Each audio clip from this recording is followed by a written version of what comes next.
Most people think the biggest danger in a World Cup is losing on the field. But for host cities, the real danger is the bill.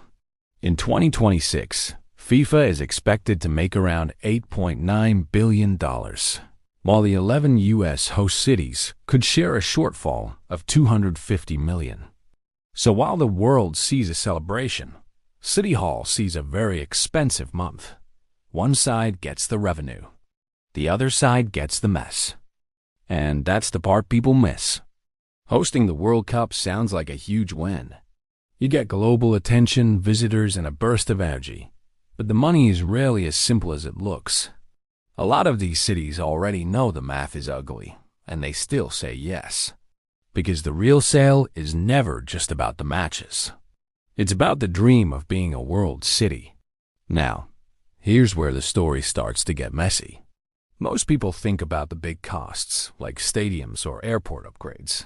But that's not where the pain usually starts. The pain starts in the boring stuff.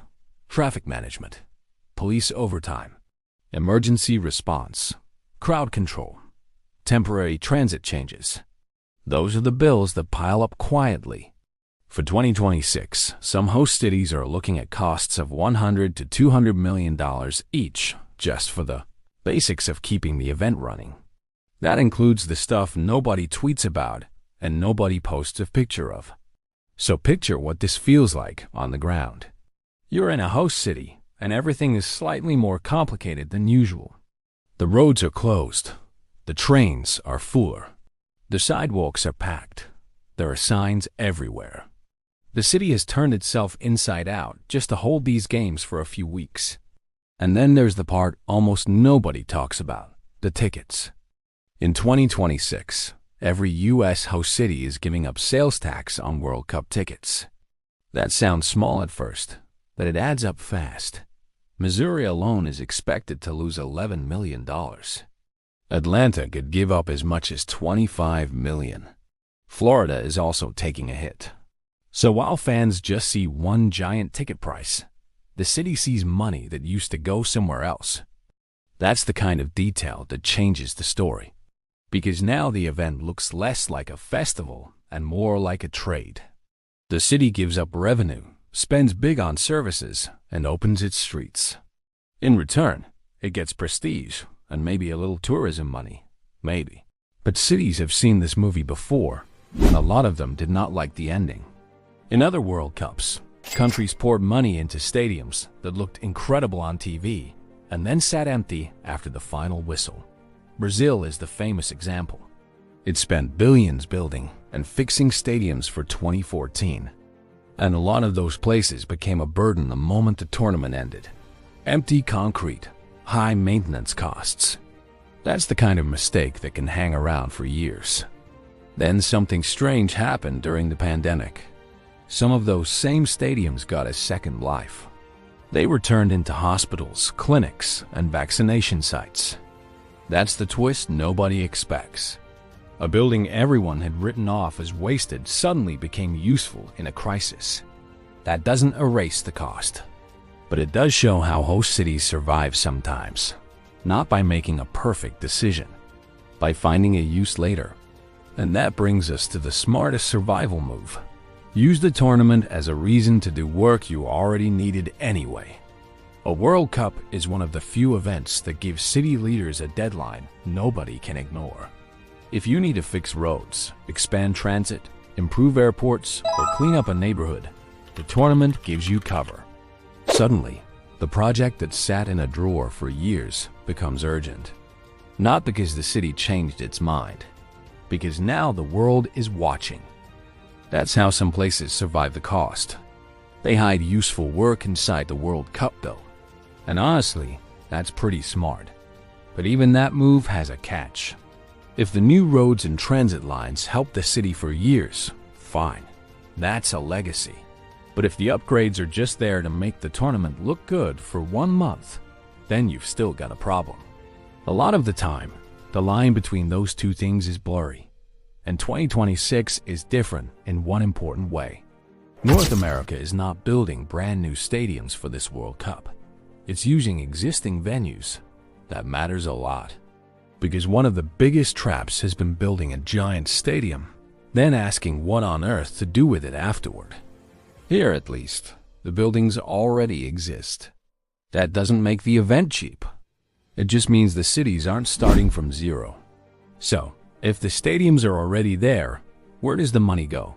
Back to the same place. The stuff around the games. Security, transport, temporary fan areas, police, medical teams, signage, volunteers, more staff, more planning, more overtime. And then there's another quiet cost. FIFA gets office space, free office space, with high-end amenities. Host cities are expected to provide FIFA with premium office space without charging rent. So the city is already spending money everywhere else, and on top of that, it's also quietly hosting a temporary corporate headquarters.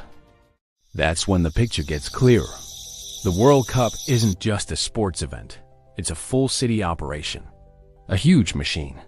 And the city is one of the parts that has to keep turning, whether it likes it or not. So why do they do it? Because there's still one thing the World Cup can give that budgets can't measure very well: prestige. Cities chase it because prestige can lead to more visitors later, more events later, more business later, more attention later. When a city gets on the world stage, even for a short time, it can use that moment for years. That's the real gamble. Not the tournament itself, the years after it. And prestige is slippery.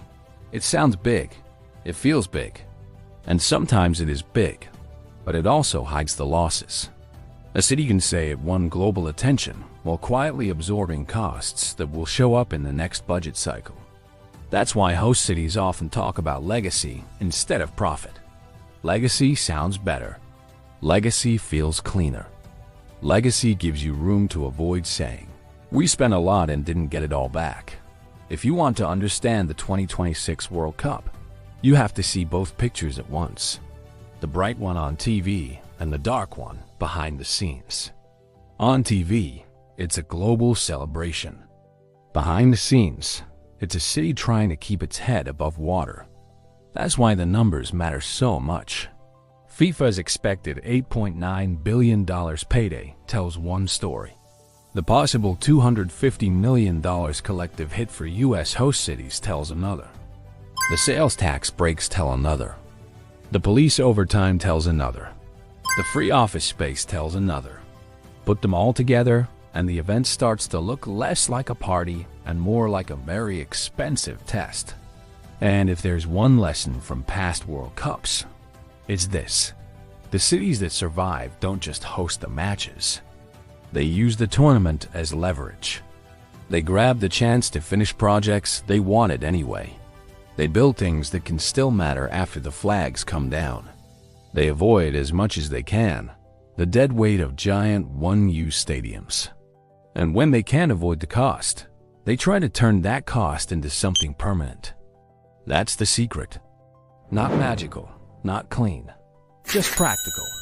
If you're a city, you survive by making sure the pain buys you something you'll still need next year. So when the 2026 World Cup kicks off in the United States, don't just watch the goals and the crowds. Watch the city around the game. Watch what got built. Watch what got taxed. Watch what got delayed. Because the real story is not only about who lifts the trophy. It's about which cities walk away stronger and which ones spend the next decade trying to recover. If you want to understand how the 2026 World Cup is going to reshape the sports world, hit subscribe.